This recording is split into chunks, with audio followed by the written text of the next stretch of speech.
castigating the Kenyans here. It's just the level of structure and investment in the industry and the music business and the creatives and the arts. All of that is immense. They have done this, tested, proven. They have built arenas. They have built a system that functions. So generally, it's a creative economy that works to its fullest. So yes, when tickets are announced, you do go and get tickets actually. When it's time, when it starts on time, it finishes on time. Yes. You know, so everything is professional. But we're gonna get there. Thank you, Sandwich.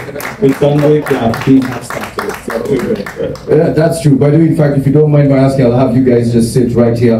We're going to have a small conversation with you as we wait for BN to come through. Yes, like I said, Boys to Men are on their way down. So we're going to have a quick conversation with them, get to learn more about them and find out exactly why they're here, exactly what kind of show we're going to expect tomorrow. But for right now, like I said, music speaks to everyone, right?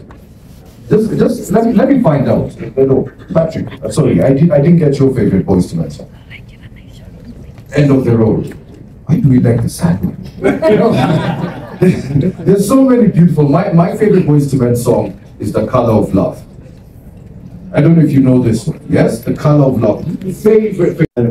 Nah, man, we had Harmony was even with our maturing voices and teenage throats. Like it was still a good moment. And the other thing about it is that, like Sean said, when it comes to being a time capsule, it's one of those things where, out of all the songs, all the things we've ever done in our life, that first album, no music can ever be done that way. Meaning the fact that from the time we were born to the time we walked in the studio, every influence, every hand we shook, every person we met, every time we cried, every morning we woke up, that album was the first album. That time period's never coming back again. And even as you move into further albums, none of that can ever happen again because, you know, we weren't Boys to Men. We were just kids growing up on the street. All of our influences, everybody we hung out with, everything we did, all that lyrically, musically was put into that album. And we couldn't even put that into the next album because we only had 2 years. So that was the longest we ever had to put an album together with all of the influences that we ever had in our life. And then after that, you roll into a year or 2 years and 1 year. You just don't have enough time. So that's special in that way that